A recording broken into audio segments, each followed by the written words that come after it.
High ticket sales will not work unless you fix this one thing first. There are so many online masterminds, coaches, creators doing and teaching their proven ways to find and book calls with high ticket clients and then sign them into your high ticket offers.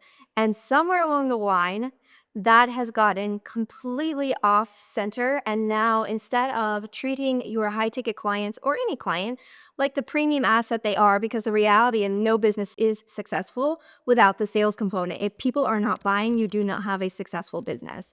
So if you are not willing, if you are not bringing in those high ticket clients and treating them with white glove service, the customer is always right within some fine lines there. If you are not treating them as such, you're going to end up repelling them. And I have seen this too much in the industry where so many coaches and course creators that had really good success very quickly in their business and they scaled to XYZ months in revenue. And so that's what they promote online. But what you don't see on the back end is they hit XYZ in revenue, but you don't see the chargebacks. You don't see the client complaints. You don't see all of the things that go on behind the scenes because they're not going to disclose that to you. And the reason is because they are not providing their clients with what they were sold on.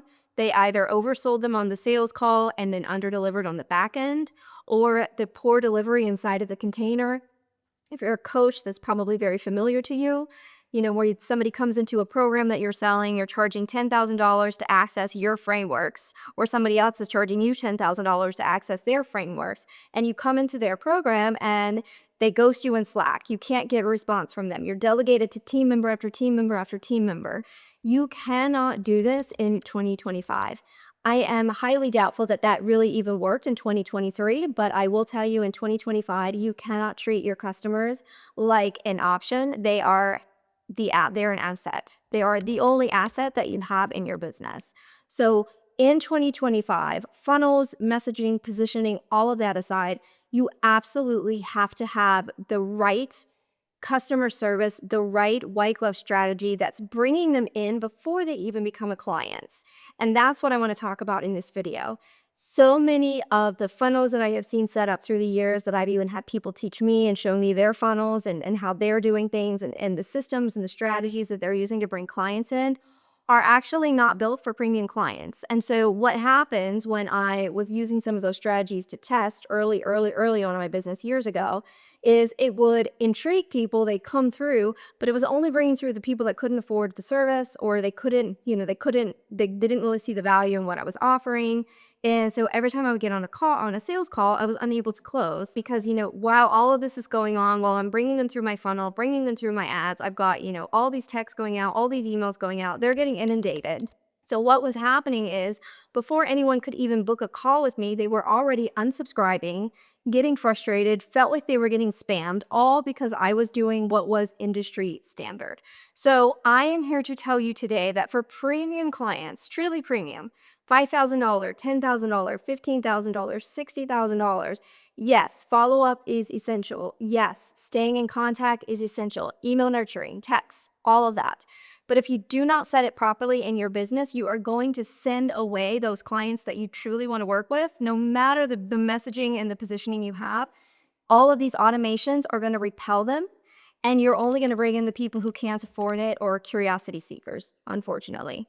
So how can you shift this in your own business today? Well, you can do a self-audit. You can go and look at how frequently are you if you're using an automated software, how frequently are your automations sending texts? What do those texts actually say? A lot of business owners set up texts and then they forget about them because the software is doing it. So it's really good. You should really be revisiting those texts, every 2 months or 3 months, because not only do you want to make sure that it's still aligned with you as business owners, you are growing, the way that you're approaching things is shifting. So your text messages are probably going to need to be slightly tweaked. Doesn't mean you're changing the offer. It doesn't mean anything in your funnel is changing, but you might want to change strategically some of the wording, which brings me to the second thing. You cannot treat your high ticket clients like a low ticket prospect.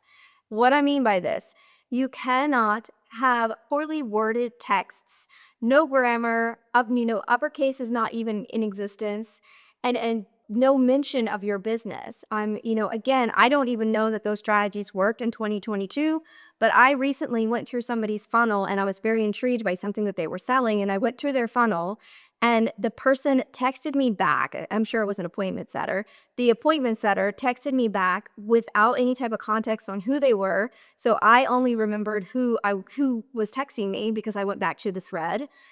When they followed up the second time, they didn't use my name. There was no punctuation and there was no uppercase. It was just lowercase. Did you get my text? And then the third one that I received was equally as annoying, and I actually ended up blocking them.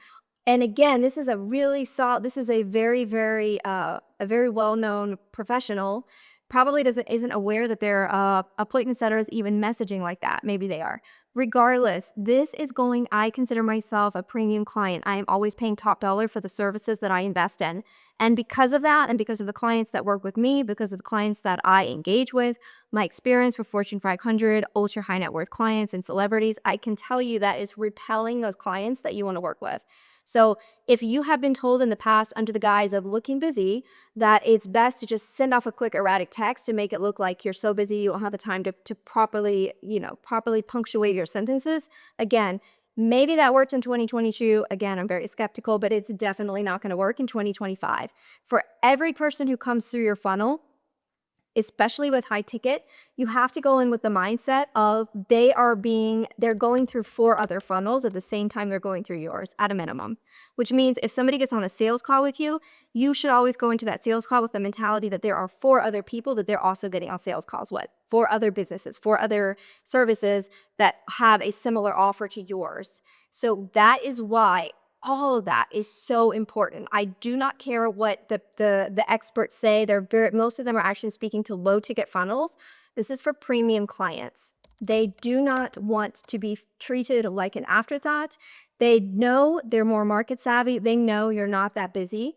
They know that you are not overwhelmed with clients, and they know that your inability to actually put together a properly worded, properly phrased text message is yet again just something else that is just a market strategy to try and make them move more quickly. So when you are thinking about 2025, putting your sales strategies together, you really want to go in and look at your business and think about where are you showing up in your business, and maybe where are you unintentionally repelling those clients.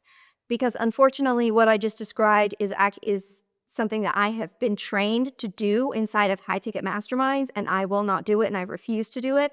And that is part of why I'm able to get exceptionally high close rates, exceptionally high engagement rates, conversion rates for all of the funnels that I set up in my own business and then for my clients as well, because it seems like such a small thing. But again, at the end of the day, your client is your biggest asset. And if you are not treating them as such, that's probably why you're not signing high ticket clients that you truly desire to work with.